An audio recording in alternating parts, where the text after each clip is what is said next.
OVTLYRs. How are y'all doing today? Dave is here. Dave is making tons of money out in the markets. Way to go, Dave. Proud of you, my friend. Dave is definitely putting on a lot more risk than I am lately, but that's all right. If Dave has a good plan, then by all means, go for it. Randy is here. Good to see you, Randy. Howdy, my friend. I picked a couple good videos today. Let's jump right into it. Let's see. Dave says, thank you. No. Thank you, my friend. Thank you for being such a very sharing, giving person. I appreciate your feedback, right, in the Discord. Like, anytime y'all post in the Discord, like, we love that. We are always looking for feedback from our members. So thank you, Dave, for that. So this video is called Joe Biden blows up at the media today and his handlers shut it down. So this is a really short one, and then we'll do a longer one after that.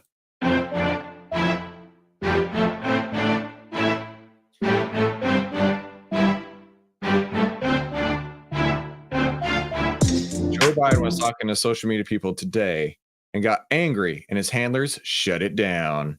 Hey, Donna.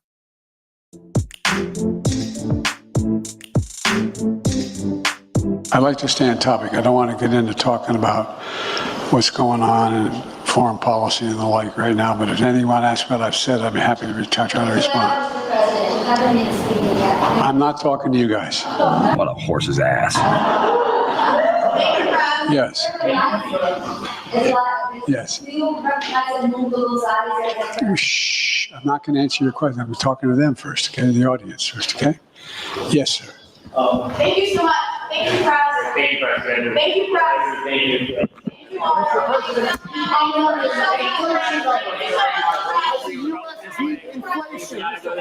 Yes. I told you we're going to have a soft landing. We're going to have a soft landing. My policies are working. Start writing that way, okay? And you dick. Anyway, thank you. Thank you so much. Thank you so much. We got to move this way, Gabe. Oh, man. So the handlers like start yelling from across the room. Thank you, everybody. We're shutting it down. And he doesn't know what to do. And he's like, yeah, you should start writing that it's going to be a soft landing. Get ready for it. Good thing he's not running anymore. Did you know your son reached out to a U.S. ambassador? He's just standing there smiling. Oh, that's so creepy right there. Hey, Leo, glad to see you. Michael's here. About Burisma. Thank you, President. We're on this way. Thank you so much. Awkward. That's super awkward. Okay. I just found that one. It was short. I want to share it. Now, this one says, it's just a coincidence. The New York Times finally reported this. So one of the ripple effects of President Biden no longer running for office is it's open season on Hunter. Case in point, Hunter Biden reportedly asked the U.S. Embassy in Italy, this is paperwork we've been waiting for help landing a deal with Burisma of Ukraine while his dad was VP. The New York Times finally reporting this, quote, records indicate that Hunter Biden wrote at least one letter to the U.S. ambassador in Italy in 2016 seeking assistance for the Ukrainian gas company where he was a board member. But in 2019, then Randy said, that's nuts. Candidate Biden swore he knew nothing about his son's overseas business dealings. So I don't know. I really don't know the whole Burisma situation, other than the fact that it's a Ukrainian company and we've been giving like infinite dollars to Ukraine. I saw something today. I was like, we can send 165 million or billion to Ukraine or whatever the number is, but we couldn't use 5 billion to build a wall on our own border. Biden policies right there. I did not know he was on the board of that company. I've never discussed my business or their business, my sons or daughters. I never discussed a single thing with my son about anything having to do with Ukraine. I've never spoken to my son about his overseas business dealings. I have never discussed with my son or my brother or anyone else anything having to do with their businesses, period. Abby Lowe came out and said no meeting actually occurred. Really? My dad and I talk all the time about this kind of stuff. You're telling me the leader of the free world that you don't talk to your son about this stuff, yet he comes to the White House and, oh, let's not forget the cocaine that was mysteriously found in the White House that they couldn't identify who it went to, but yet they had the logs of everybody who went in and out. God, these people are just the most corrupt of all time. Occurred, no project materialized, no request for anything in the U.S. was ever sought, only an introduction. So nice spin. Hunter's lawyer tells the Times that the meeting never happened. Now, and the White House says that President Biden did not know about his son reaching out to the embassy. Clueless, huh? Who appoints these ambassadors? Well, it would be Barack Obama and Joe Biden, their administration. Here's the thing. These documents having this letter, which, by the way, when the New York Times got it, it was completely redacted. It was just completely blacked out. When the New York Times got this so happened to be right after Joe Biden had dropped out. Coincidence. Apparently, it had been withheld by the Biden administration for years until the New York Times did a FOIA request, a Freedom of Information Act request, and they wouldn't give it. And then the New York Times sued. So the New York Times has been working on that, and that's how we wound up with this particular damning document. The Department of State, which has been holding on to it, says the timing is coincidental, which seems kind of now. Was fishy. this which ambassador was this? Yeah, sure. Some documents leaked that paint the Biden family in a terrible light, which, that's all we've seen ever. Have we ever actually seen anything that paints the Biden family in a good light? Remember the diary, and everything else that's ever come out? When have we ever seen anything positive for the Biden family? Granted, I shouldn't even care anymore about Biden because it doesn't matter, right? He's just going to sit on the beach for the next, 6 months or so, let the time run out, and then he's going to assume that Kamala is going to take his spot. This rubs me the wrong way.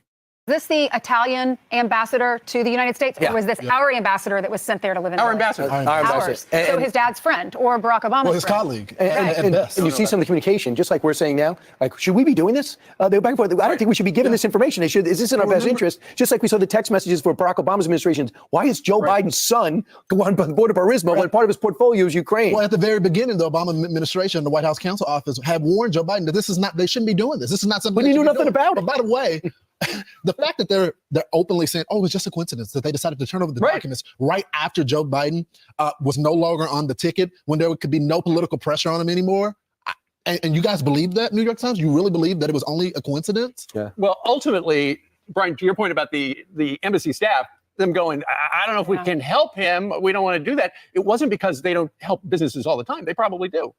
Help grease the skids and stuff like that. The problem was the fact that Joe Biden was the vice president at the time. And it's like, this doesn't look good. We shouldn't be helping them. Else about the Trump kids. They were in business before they even got into the administration. And if there was even a shred of evidence like this, there would be calls for investigations and all of that. He had no real. Yeah, I mean, it would have been never ending if anything like this had happened with somebody with the last name of Trump. That is for sure.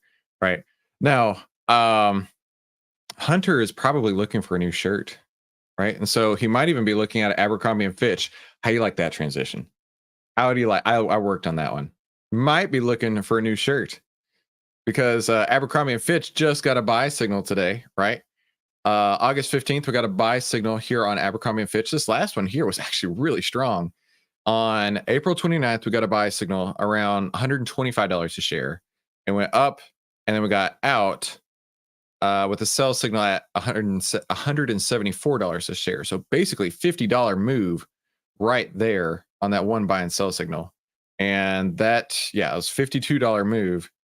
It's a 42% return on the one signal right there. So we did just get a buy signal on Abercrombie and Fitch. And this, 746% returns. I didn't even realize it was that high. So OVTLYR signals have been astronomical on Abercrombie and Fitch. And if you don't already have an OVTLYR account, you definitely should get one and log in today because there's a lot more buy signals coming through lately. And I don't want you to miss out. So let's jump right into our market analysis.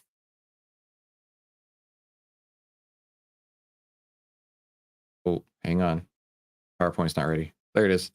Welcome to the OVTLYR Trading Room. This is smart trading made simple. Save time, make money, start winning with less risk. Now that is what I like to call profit hacking. You can get a copy of the playbook over at profithackingplaybook.com or inside the VIP Investors Toolkit in our Discord. And for those of you who don't know me, my name is Christopher Uhl. I've twice been awarded top 100 people in finance. I've been successfully trading since 2009. I'm a partner with OVTLYR, and this is my style of trading using the OVTLYR data. And I like to call that the golden ticket trading strategy, the 8 steps to turn profit hacking into pure gold. And hey, while you're watching this, double check real quick that you're subscribed. We're live every day, and I'd hate for you to miss out. So the golden ticket trading strategy has the master key to unlock this, right? And so it has the S&P 500 signal, the market breadth, and the sector breadth. And things are changing rapidly. All right, so SPY signal. Let's jump into that real quick. We got a SPY signal on July 11th for a buy. Now, the market really kind of fell apart after that on July 11th. And we're pretty much back to that point, right? If you had gotten the buy signal and held through this, you're back to almost back to even is what I'm trying to say, which is crazy, right? The fact that we have gotten this 8% move in 8 days is astronomical. Go back, watch the live streams where I call for a face-ripping rally. That's exactly what we saw. I mean, we've basically erased everything that has happened pretty much post July 11th when that buy signal came through. Now, a couple things to keep in mind with that being the case is that we've seen this before last October, where the market sold off after buy signal and then just rallied super strong after that. I could definitely see that being the case here. In fact, if we look at the market breadth, I started to notice a couple days ago this had flattened out and is now starting to improve market breadth. Now, the green line here is the number of stocks with the buy signal. So we're trying to measure how many stocks are with the buy signal. 100 being everything as buy signal, 0 being nothing as a buy signal. We got 32 new today versus 4 new on the bear list. So 32 new versus 4 is causing this to turn up. It's very possible I'm going to start going long tomorrow. And when I start going long tomorrow, we're not going to be talking as much politics. We're going to be talking a lot more stocks. So just trying to fill the days until I get another signal here. But look at that. 8%, over almost 8.5% at this point, move in the span of 8 trading days. Now, there was a couple times during this period where I felt like, man, I'm really missing out by not being short. I'm really missing out. But it ain't the case here. It is not the case here. In fact, Randy is so right. It is about to cross. It's about to cross in 2 different spots. So I only use 3 moving averages, right? I keep my charts, honestly, they're very simple. It's moving averages and order blocks. 3 moving averages, the 10, the 20, and the 50. The 10 will mathematically cross tomorrow over the 20, unless it ends up down here. If we gap down, which I really highly doubt, if we gap down 4 percentage points tomorrow, then it won't cross. But this should cross over tomorrow, which is bullish for me. That is one of my green lights that I want to see. The market breadth, also very possible to cross over tomorrow. That's why I say, I have been saying this all week, actually. Maybe by Friday or Monday, I'll have everything I need to start going long. So, which is really good timing because the next big update is supposed to go out next week. Mahesh said, I think he said he's going to try and push it on Monday, which is going to be really great because in my process here, a lot of this is just filtering down. But imagine we can just click one button to filter. That will be awesome. And that is actually what is very close on the horizon here. We're going to have a sector scanner. In fact, give me a moment here. I'll log into Dev and I'll show you. The Dev is really, really, really slow. I want you to know that before I get into it because it's painfully slow. I'm still trying to log in over here. But it's just Dev, so it doesn't matter. Dev is where we test everything. Oh, by the way, we got a new homepage coming up soon. Okay, here we go. Just a second here.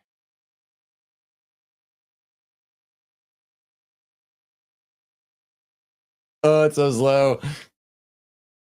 Okay, here we go. We have a screener function coming up here, which I'm super stoked about. Randy, EMAs. Exponential moving averages. Good question. Okay, so the screener over here. This is really cool. I want to see what it looks like lately. I haven't looked at this in a couple of weeks. Mahesh has been working hard on it, though. I don't know if the data is up to date as of today. I doubt it. Dev usually has an endpoint of data, and then they work on that so it doesn't get updates. See what I mean? It's painful slow. Come on. You can do it. I believe in you.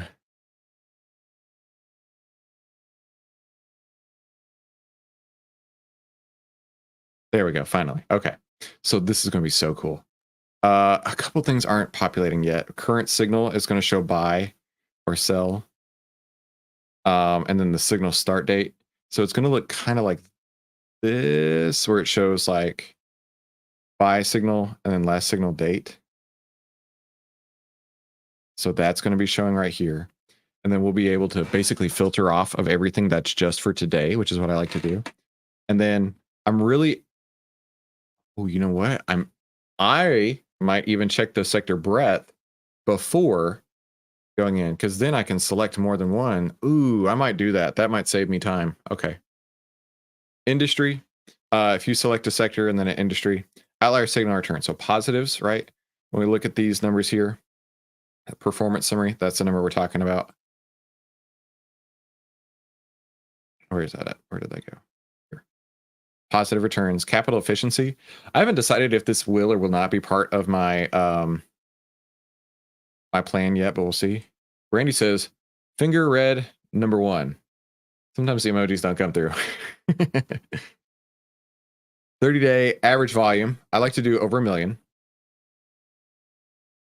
Current signal status by price change. Okay, so Mahesh was really excited about this one. So he wants to have something like a correction. You know what? The SPY is a great example, right? Or it pulled back and then going up. You could filter for something like that. Over the last 5 days, it's gone down 5% or more, 10% or more, whatever. I won't be using that, but I could totally see somebody using that. Oscillator, moving up. Oscillator is this blue line on the chart. That's honestly one of the most important aspects of Outlier is that blue line, the price trajectory oscillator. So we want to have that moving up. Market cap. I don't care about this, so I'll just leave that wide open. Price range, minimum $20. Very cool. Heat map value. This is going to be really neat, right? So we can say, if we're going long, we don't want to get too deep in the green, but we want to have all the green and all the red. So that would work right there.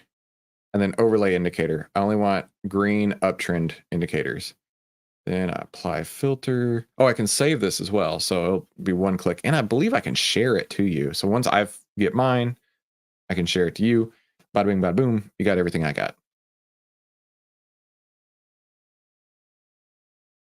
Cool. All right. Oh, this is going to be really neat too. You can click this one button and it will add all of these to your favorites list. So do you really want to do that? Okay. Or you can just add them one by one to your favorites like that. That'd be cool. So that way, if you come over to your favorites list, it'll show everything for today, which could be really useful for you. Yeah, like I say, I don't know when this data is updated, but this is going to be so handy. Dave says, that looks amazing. Dude, I'm telling you, this is going to save me 10 minutes a day, at least. Now, that doesn't sound like much, but when I basically put my brand around trading in 10 minutes a day, this saves me so much time. Like it's going to take so much time off my plate and off your plate too. So yeah, this is really cool. I'm excited about this. And then probably still going to be able to just copy and paste over into TrendSpider, because there's a couple things that I'm still going to look for. In fact, I can pull that up. I'm going to run my scanner to make sure there's no order blocks in the way. What's it called? Outlier. It's not going to have any order block detection there, so that won't be part of it. It also doesn't show earnings. Price is moving in the direction of the trend and above the prior day's high, or above the prior low, I should say. Right? If let me show you what I mean. I don't want to go long on this day when the high of the day or the current price is below the prior day's low. Right? That's a no-no for me. So that it'll be checking for that too. So my scanner would show something like this, like SO. Right? It's moving upward. There's no order blocks in the way. It's not below the prior day's low, so that would look good. Or SPG, same here. Now there is an order block up here on SPG, but it's $3 away, so you can still make a little money before it hits that order block. Either way, man, I'm stoked about this. Dave says it looks amazing, and he is excited to try it out. Yeah, it should be. I thought it was this week. I had my dates wrong because I know I told you guys it was coming soon, but it's actually going to be next week. I feel like, in fact, hang on. Let me check my Skype message with Mahesh. We were talking about this earlier. I said, is it Monday? Yeah, it was Monday. I texted him. I'm like, hey, when's that scanner coming? August 19th. It's Monday. August 19th. Set your calendars. I'm excited for that. Okay, cool. That's going to wrap it for today. No trades yet. However, big upgrades coming on Monday. Very, very likely. I'll be trading long on Monday as well, if not as early as tomorrow. So put your big boy pants on. It's about to get real. Have a great afternoon. We'll talk later.